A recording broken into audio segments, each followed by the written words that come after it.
4 1 2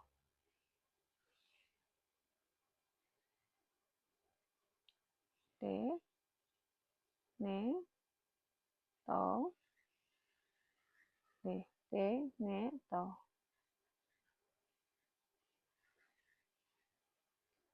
3 4 1 2 3 1 2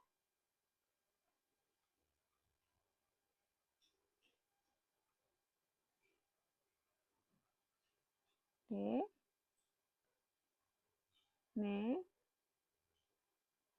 4 1 2 3 1 2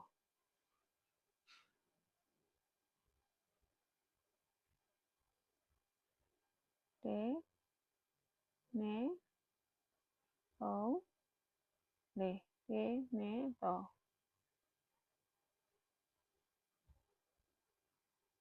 1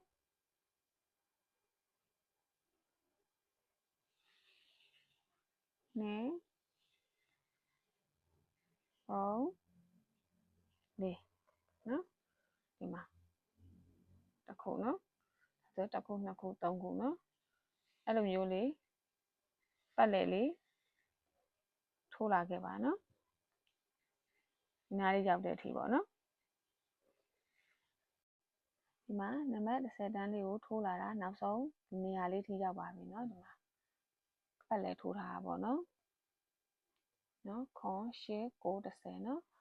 10ထိုးပြီးသွားပြီဆိုလို့ရှိရင်ဒီမှာရှက်ကော်လေးချိန်ပါမယ်နော်ရှက်ကော်လေးကိုဒီနားကနေစချိန်ပါမယ်နော်ဘယ်အတန်းမှာပဲဖြစ်ဖြစ်10ပဲဖြစ်ဖြစ်9ပဲဖြစ်ဖြစ်နော်10ပဲဖြစ်ဖြစ်ဘယ်မှာပဲဖြစ်ဖြစ်ဒီလိုပတ်တန်နေရာလေးကအခုဒီလိုမျိုးလေးပဲရှက်ကော်လေးတွေအကုန်လုံးဒီလိုအတူတူပဲနော်ဒီလိုမျိုးပုံစံလေးပဲရှက်ကော်ချိန်ရပါမယ်နော်ဒီလိုလေးရှက်ကော်လေးသူ့နေရာလေးမရောက်ချင်းပေါ့နော်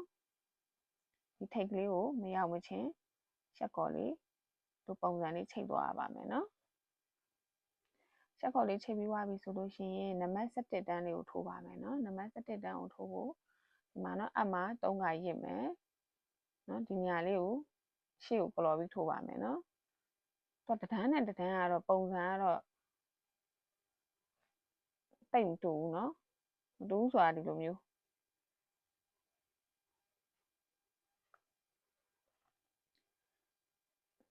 အခုဒီနံပါတ်ဒီ17တန်းမှာကြတော့ဒီအခုဒီအတွင်းလေးတွေကိုဒီတိုင်လေးထိုးရတယ်နော်နံပါတ်10တန်းကြတော့ဒီမှာဒီအပြင်လေးဟောက်ကြွားလေးဒီအပြင်လေးမှာထိုးရနော်ဒီအပြင်လေးကိုယူထိုးရနော်အဲ့လိုမျိုးတစ်လိုင်းနဲ့တစ်လိုင်းတော့မတူဘူးထိုးပုံထိုးနေရတော့တူပါတယ်နော်ဒီမှာတစ်ခုရပြီနော်နောက်ထပ်အမှတစ်ခါရစ်မယ်ဒီမှာဒီတိုင်လေးကိုယူမယ်ဆွဲထုတ်မယ်လေးကနော်ပြီးရင်အမှတစ်ခါ3ခါရစ်မယ်ဒီမှာဒီတိုင်လေးကိုယူမယ်ဒီမှာ4ခါဆွဲထုတ်မယ်ပြီးရင်အမှတစ်ခါရစ်မယ်ဒီမှာ3ခါပြေးသွားပြီဆိုတော့ဒီတိုင်လေးကို3ခါထိုးပါမယ်နော်ဒီလိုမျိုးသူကြတော့ဒီအနောက်ထဲကနေယူရမှာပါနော်အဲ့ဒါလေးမှားပါမယ်နော်တေချာလေးကြည့်ပြီးတော့ထိုးပေးပါနော်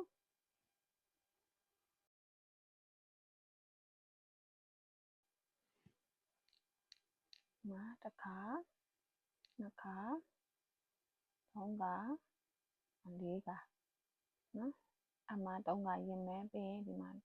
တော့ဒီအလေးကနောက်ကနေနော်ဒီလိုဒီချီလေးကိုလန်ထိုးရတာပါနော်တစ်ခါနှစ်ခါ3ခါ4ခါအမှ3ခါရစ်မယ်ပြီးရင်တိုင်လေးကိုနောက်ပြန်ဆွဲယူမယ်ပြီးရင်ဆွဲထုတ်မယ်တစ်ခါနှစ်ခါ3ခါ4ခါနော်အခုနော်ဒီမှာနံပါတ်ဒီ17တန်းလေးကိုပေါ့နော်ဒီပတ်တန်လေးတစ်ခွက်ထိုးပြီးသွားပါပြီနော်အဲ့ဒါကိုပတ်လဲဒီခုဒီနားလေးရောက်တဲ့အထိထိုးရပါမယ်နော်နံပါတ်17တန်းလေးဒီမှာနော်နံပါတ်17တန်းလေးထိုးပြီးသွားပါပြီနော်နံပါတ်17တန်းလေးထိုးပြီးသွားပြီဆိုတော့ရှက်ကော်လေးချိန်လိုက်ပါမယ်နော်ရှက်ကော်လေးကိုပထမရှက်ကော်လေးချိန်ထားတဲ့ပုံစံတိုင်းလေးပဲရှက်ကော်လေးချိန်ပါမယ်နော်ဒီနားမှာတစ်ခါချိန်မယ်ဒီမှာတစ်ခါချိန်မယ်ဒီမှာတစ်ခါချိန်မယ်ပြီးရင်ဒီထိတ်ကလေးမှာတစ်ခါချိန်မယ်နော်ပြီးရင်ရှက်ကော်လေးချိန်ပြီးသွားရင်အရင်ထိုးနေကြပုံစံအတိုင်းဒီမှာနော်ဒီမှာတိုင်3တိုင်နော်အမှ3ခါရစ်မယ်ဒီမှာတစ်ခါထိုးမယ်နောက်ထပ်အမှ3ခါရစ်မယ်ဒီမှာ4ခါဆွဲထုတ်မယ်နော်တစ်ခါအခုဒီမှာရှက်ကော်လေးချိန်ပြီးသွားပြီဆိုတော့ဒီမှာနော်ဒီကနေပြန်စထိုးပါမယ်နော်အမှ3ခါရစ်မယ်လူမျိုးရစ်မယ်ပြီးရင်ဒီမှာတစ်ထိုင်ထိုးမယ်ပြီးရင်4ခါဆွဲထုတ်မယ်နောက်ထပ်တစ်ခေါက်အမှ3ခါရစ်မယ်ဒီဒုတိယတိုင်မှာထိုးမယ်4ခါဆွဲထုတ်မယ်အမှ3ခါရစ်မယ်တတိယတိုင်မှာထိုးမယ်4ခါဆွဲထုတ်မယ်နော်ပြီးရင်ဒီမှာဒီနေရာလေးမှာတွေ့လားဒီမှာတိုင်3တိုင်နော်အမှ3ခါရစ်မယ်ဒီတိုင်မှာတစ်ခါထိုးမယ်နော်4ခါဆွဲထုတ်ပြီးတော့တစ်ခါထိုးမယ်နော်အမှ3ခါရစ်မယ်ဒီတိုင်မှာတစ်ခါထိုးမယ်အမှ3ခါရစ်မယ်ဒီတိုင်မှာတစ်ခါထိုးမယ်နော်အဲ့ဒီလိုမျိုးပဲပတ်လေ ထိုးရပါမယ်နော်ဘယ်လောက်ထိထိုးရမလဲဆိုတော့အခုဒီမှာ17တန်းနော်17တန်းရောက်နေနော်12 13 14 15ထိထိုးလာပါမယ်နော်ထိုးနည်းလေးကတော့ပုံစံအတူတူပဲနော်အကုန်လုံးကဒီတိုင်းလေးပဲပတ်လဲအကုန်သွားမှာပါနော်ဒီမှာနော်15တန်းထိုးပြီးသွားပါပြီနော်15တန်းဆိုတာဒီအောက်က9တန်းရဲ့အပေါ်က10တန်းရဲ့နော်အားလုံးပေါင်း15တန်းပါနော်15တန်းထိုးပြီးသွားပြီဆိုတော့ဒီမှာ16တန်းလေးကိုတက်ဖို့ရှက်ကော်လေးချိန်ပါမယ်နော်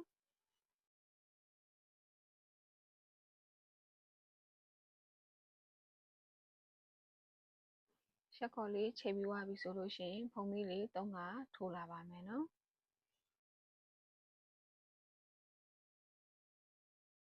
ဖုံးမီလေး3ကထိုးပြီးသွားပြီဆိုလို့ရှိရင်တပေါက်တစ်တိုင်းနဲ့ပတ်လဲတိုင်ရှည်တပေါက်တစ်တိုင်းနဲ့နော်ပတ်လဲနော်တိုင်ရှည်ထိုးပါမယ်နော်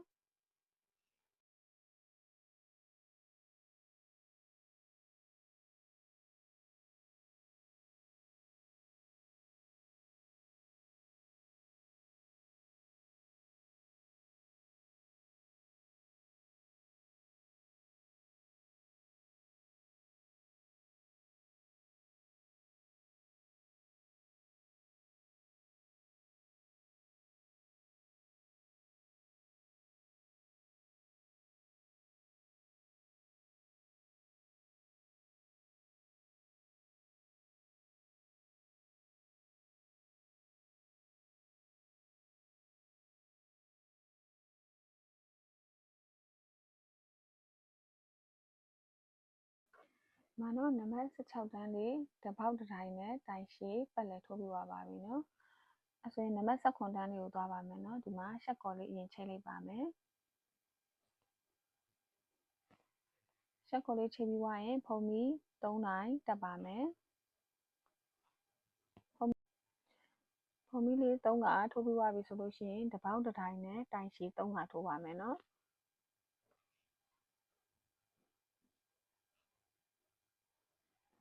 တစ်ခါ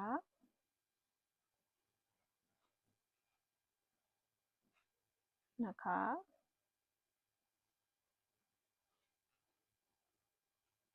3ခါ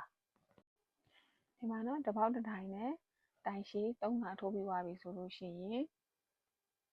တိုင်ရော်လေးထိုးမယ်နော်ဒီနှစ်တိုင်ကိုတစ်တိုင်းဖြစ်အောင်လုပ်မှာပါနော်တိုင်ရော်ဆိုတာဒီမှာအမှတရရစ်မယ်ဒီဖုံးမီပေါက်လေးထဲမှာတစ်ခါထိုးဒီမှာချီထိုးပြီးတော့ချီလေးတစ်ခါဆွဲထုတ်မယ်နော်ပြီးရင်နောက်ထပ်အမှတရရစ်မယ်နောက်ထပ်တစ်ပေါက်မှာချီဆွဲယူပြီးတော့တစ်ခါဆွဲထုတ်မယ်ဒီမှာအမှ3နိုင်ကျန်မယ်အဲ့ဒါကိုတစ်ခါတည်းဆွဲထုတ်မယ်နော်အဲ့လိုမျိုးလေးနော်နောက်ပြီးရင်တစ်ပေါက်တစ်တိုင်းနဲ့တိုင်ရှည်3ခါထိုးပါမယ်နော်တစ်ခါ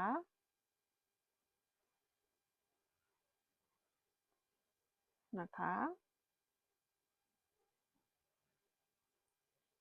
3ခါပြီးရင်အဲ့လိုမျိုးလေးပဲတိုင်ရော့ထိုးမယ်နော်အမှတစ်ခါဆွဲထုတ်မယ်တိုင်လေးနှစ်တိုင်းခဏချန်ထားမယ်နောက်ထပ်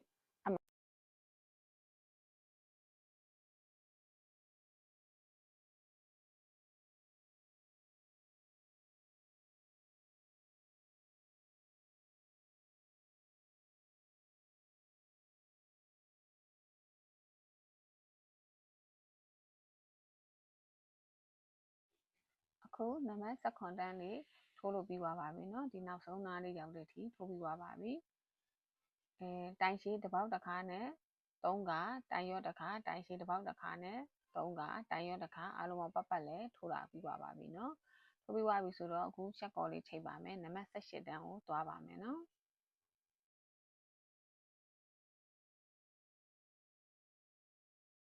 ချက်ကော်လေးချိန်ပြီးသွားပြီဆိုတော့ဖုံးမီလေး3ခါထိုးပါမယ်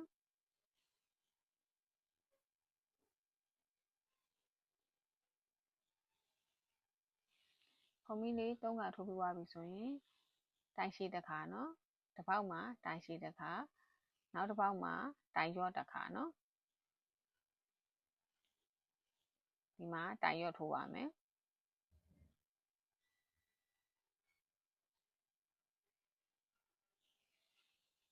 ပြီးရင်နောက်တစ်ပေါက်မှာတိုင်ရှည်တစ်ခါထိုးပါမယ် နောက်တစ်ပေါက်မှာတိုင်ရော့တစ်ခါထိုးပါမယ်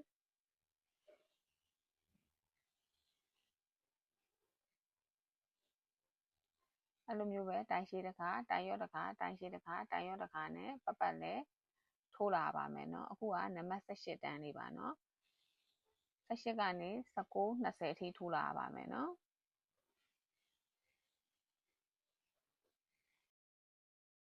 မှာเนาะ20အတန်း20အထိထိုးသွားပါပြီเนาะဒီနေရာလေးကို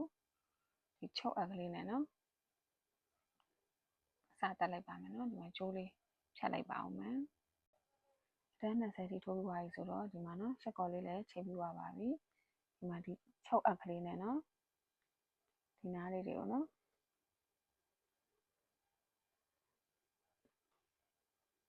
ချုပ်ပြီးတော့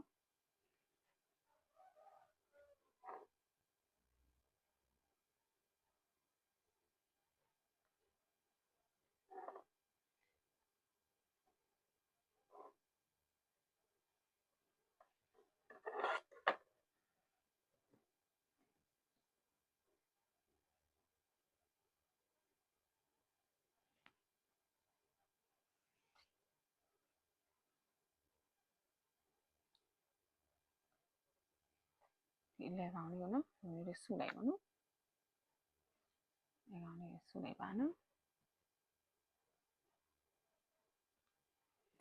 ဒီစုပြီးသွားပြီဆိုတော့ပုံပုံလုံးလေးတက်ပါမယ်เนาะပုံပုံလုံး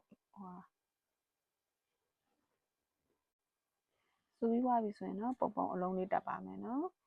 ပုံပုံအလုံးလေးလုံလေးကိုလည်းတင်ပေးထားပါမယ်เนาะ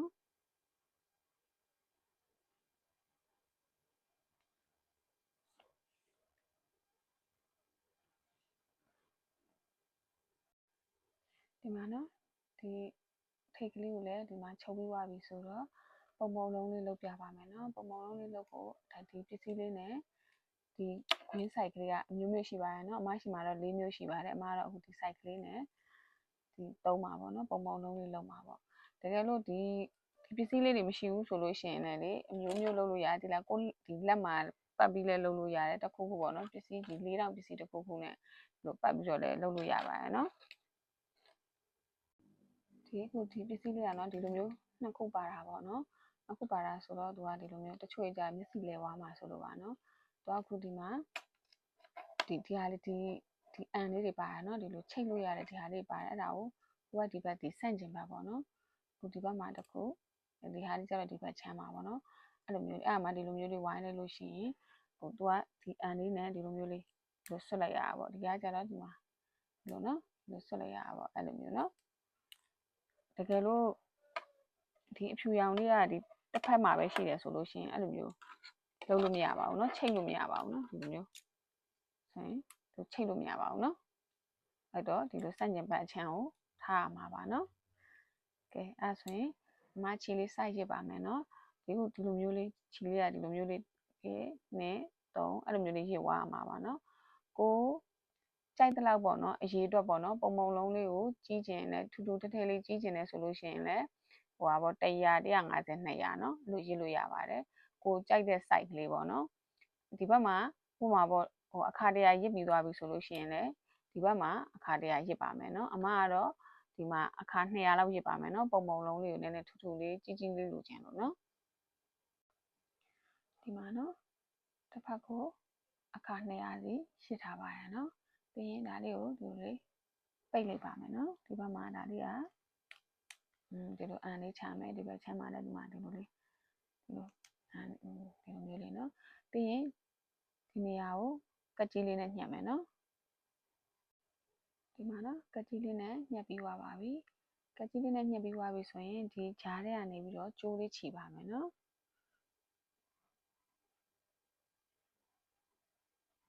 ဒီเนาะဒီဂျားလေးတွေကိုထည့်ပြီးတော့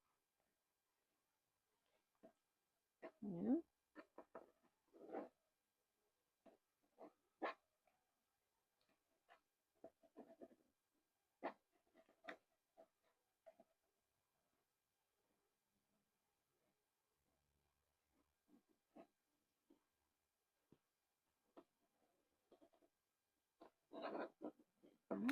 သိချီပါမယ်နော် နည်းလေးခိုင်အောင်ပေါ့အခုဒီမှာနော်ချီပြီးသွားပါပြီနော်နောက်တစ်ခါလောက်ထပ်ချီပါမယ်ခိုင်သွားအောင်ပေါ့ဒီလိုလေနော်အဲ့လိုလေးချီပြီးသွားပြီဆိုလို့ရှိရင်ဒီကလစ်လေးတွေဖြုတ်လိုက်ပါမယ်နော်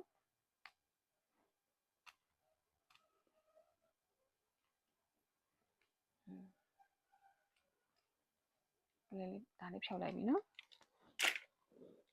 ဖြုတ်လိုက်ပြီဆိုရင်သူကနည်းနည်းတော့အချောတက်ပေးရမှာပေါ့နော်ကိုလိုချင်တဲ့ပုံစံလေးအချောတက်ပေးရပါမယ်နော်ကကြီးလေးနဲ့နည်းနည်းလေးဒီလိုမျိုးလေးပေါ့ဒီအစာလေးတွေဒီလိုထွက်နေတဲ့ဟာလေးတွေနည်းနည်းတော့လက်ကလေးနဲ့အချောတက်ပါမယ်နော်ဒီမှာနော်ကကြီးလေးနဲ့နည်းနည်းလေးရှည်နေတဲ့ဟာလေးတွေနည်းနည်းလေးညှိပြီးတော့ညှက်လိုက်တာနော်မညီမညာလေးတွေနည်းနည်းညှက်လိုက်တာပေါ့နော်ပုံပုံလုံးလေးရပါပြီပုံပုံလုံးလေးရပြီဆိုလို့ရှိရင်ဒီကျိုးလေးတွေနဲ့ဒီမှာနော်ဒီကျိုးစားလေးကိုထဲပြီးတော့ချုပ်ပါမယ်နော်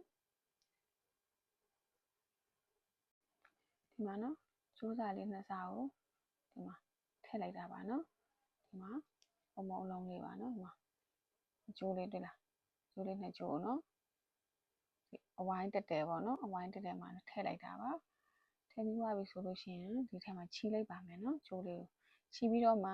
ဟိုတစ်ချောင်းအက်ကလေးနဲ့ချီစာလေးတက်ပါမယ်နော်ဒီလိုမျိုးချီလိုက်မှာပေါ့